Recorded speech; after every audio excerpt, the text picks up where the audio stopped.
Hello, I'm going to do this review on my van due to van reviews on YouTube. They're not so good these days off dealers, so I thought I'd just do this one to hopefully help people decide what type of van they want to buy. So this is my Mercedes Vito 119 Sport long wheelbase. It's in Jupiter red, which I think is a beautiful colour. With the Sport you get the 17-inch alloy wheels, you get the chrome bars at the bottom there, and you get the chrome grille in the middle with the star, of course. You don't get the chrome mirrors, and you don't get the chrome shrouds around the spotlights, and you don't get the chrome little grills at the bottom there. They were added on over the dealer. The roof bars, of course, I fitted as well, so yeah, so they're aftermarket, they're not the original ones. They went on okay. It comes with LED lights, which was an option, which was quite a bit of money. I just fancied the LED lights, as you can see. They do all sorts of kind of stuff. The automatic lighting system has cornering lighting, adaptive lighting. They do some weird and wonderful things when you're travelling along and you go into dark. They come on, of course, and when you see the camera at the top there in the middle, if it sees any cars coming towards you, or dips it on, it sends the lights over to a different side of the road, so it doesn't dazzle anybody. So you get the LED lights in the front there. You don't get the spotlights with LED lights. So, and then the LED lights at the back there on the van there. It is the tailgate version, as you can see. We've only had the van about 8 weeks. There you go, it's the 119 Sport with a bit of chrome on the back there. So I'm going to the sun. Yeah, it drives absolutely lovely. It's nice and smooth, a lot quieter than the old Vito, because I did have the old Vito Sport, which was the 150. It's got electric windows, electric door mirrors, sat nav, Bluetooth, air conditioning, cruise control, sports steering wheel, and it's an automatic which comes as standard, which is the 7-speed Triptronic automatic with paddle shift changes on the steering wheel. There's one thing they have changed on this, which I don't know if you can see that. The brake calipers are a lot bigger. A lot bigger. I mean, they're immense size to stop the van. I think the twin pistoned ones as well. So, and then we've got the discs, of course, on the back, which are bigger than the old Sport. So it has got some stopping power, I must admit. And it does have stop start on it, so which you can turn that off. So you don't have to have stop start on it. So yeah, it's very nice. I'm going to go into the van now. There we go. That's the van door. As you can see from the door, you get the 2-litre bottle socket here, which holds the 2 litres. You get this pocket here. You get another small pocket there. You've got the lockable system on the door lock there, so you can open the doors and lock them.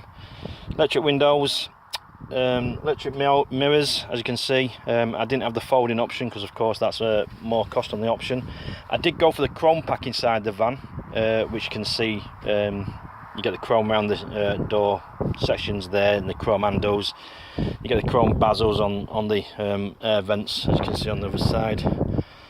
There's the sports wheel, which is apparently out the C-Class car.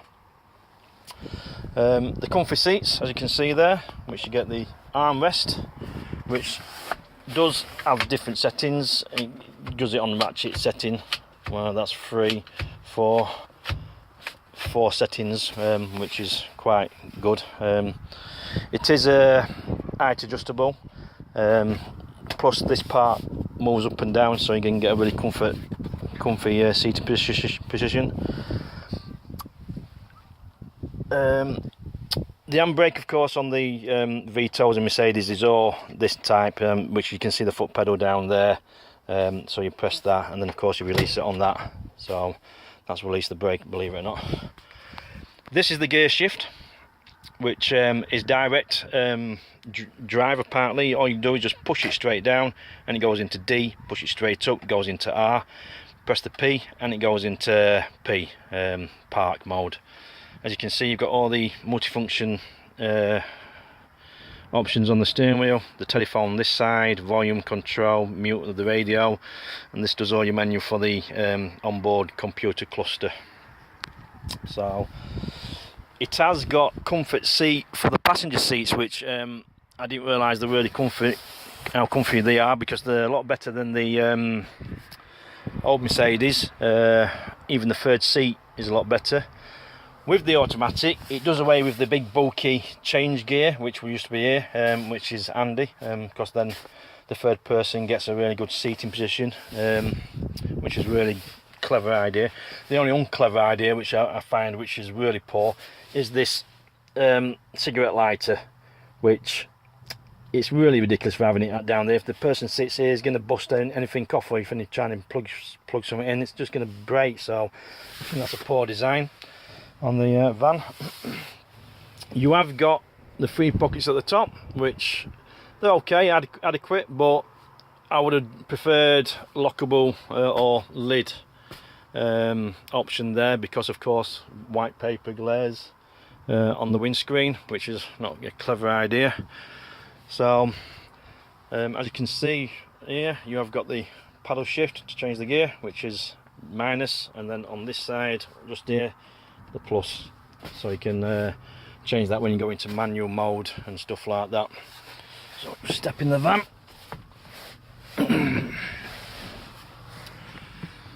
Shut the door. The doors are a lot more solid than the old van. I mean, it's more like a car now. I mean, you just, I don't know if you heard that, it sounded really good, heavy door, solid close as well. You get the cup holders on the top there. You do get the ashtray, which is an ashtray. It is an ashtray, but I don't smoke. As you can see, it's an ashtray there. I use it as a probably coin box for me little petty cash that I do. There's one over on the other side. There's the chrome package, of course. There's the electric window for the passenger side. You have got audio 15. Apparently Mercedes audio 15. It does away with the CD player, so you don't have CD player. You have an SD card, what you put all your music on, so you can listen to your music, which I haven't got around to doing that. These pockets here, which I read on the book, are for your phone, which I think are very very poor design. I mean, come on, circle to hold anything in, anything flat, it's no use ornament that, and same with that side really. You have got your USB port for charging and media functions, and the auxiliary as well there for the radio as well. On this side you've got the cruise control, which I forgot to mention I think in the start. So that sets your cruise control, push it towards you sets it, push it away disengages it, up and down for when it's in cruise control you can increase the speed or decrease the speed without touching the accelerator. Let me just start it up and move this out of the way. As you can see, it's a lot quieter. Turn the wheel. There's the electric steer, so easy to move. It has got automatic wiper sensor. The little dots there, which are far apart, that's low sensitivity. The ones that are close together, that's high sensitivity for the electric windows. That's your wash wipe. Push it, your wash wipe. That's your I beam, of course, and then your indicators left and right. You have got sat nav, which is all on here. You can control it. It is voice activated, which I'm not very, my tone of accent is not very good. It doesn't really pick it up. It does in some certain circumstances, but not that clever, I don't think. As you can see there, you can have the sat nav in front of you like this. All you do is to change that. If you use that left and right on the steering wheel, you get nav, you get audio, and then you get telephone, which then you can scroll through and look at your contacts. There you go, all your contacts there. So you can use it on the steering wheel. Then you've got it's got assistance, like if you feel drowsy, it detects that you're feeling drowsy, and then it tells you, it gives you a warning. That's why this coffee cup is on display there. Sorry, the coffee cup there is on display. You can change the sensitivity on that, standard or eye eye option. Servicing, it tells you you have got tyre pressure monitoring. So if I go to tyre pressure monitoring, press OK. As you can see, they're slightly out there. They want to be properly in line, but they're slightly out there. You've got AdBlue, which the engine is Euro 6. It's got the AdBlue, shows you there. When it runs low, it tells you when it's low, and then of course you fill it back up, which you need to do, I believe. That's servicing. 22,000 miles every 2 years. No, it's 24 I think it is actually. As you can see, I've only done 1,319 miles from pickup. That's as you can see there. That's trip, that's direction. So we go back to mileage, and then we go up. You got your time, of course, your kilometers an hour, and of course you got your temperature gauge there. So on this bit here, you've got your, well, this bit here, we do this bit here. This is your stop start. You can turn it off, press it, and it's off. Okay. You got your different driving modes because it's automatic. You've got your comfort mode, which is now set in there, which is C. And if you press that button again, it goes into manual. Now that's where you change with your paddle shift, left and right on your steering wheel, up and down, and it does increase the power. I mean, this is a 190 brake horsepower van, twin turbo, and it doesn't half go really well. I've not really tried it. I'm not really bothered about trying it really. It's just nice to have that power if you need to overtake in circumstances in certain places. It's just nice to know that you've got the power. Press it again, you've got the economical mode, in which activates the stop start again, and that really knocks the power down, and you know, it gives you a good fuel economy. Where's the fuel economy at the moment? There's you've got the range, which tells you the range of in the fuel tank at the time. From reset, I mean, that's when I picked the van up. So I've done 62 hours and 40 minutes. It's averaging at 33.4 miles per gallon. You can see average speed there, 21 miles an hour. I think I'll go up. That's from start there. That's, I've just done a trip down the A1, 64 miles away, and I'm getting 31 average speed, as you can see. Apparently it's supposed to do about 47 per gallon, this van, but the engine's not running yet. Apparently it will increase as the engine gets more loose and stuff like that. The radio is a lot better than my old Vito. I mean, it does really sound like a car.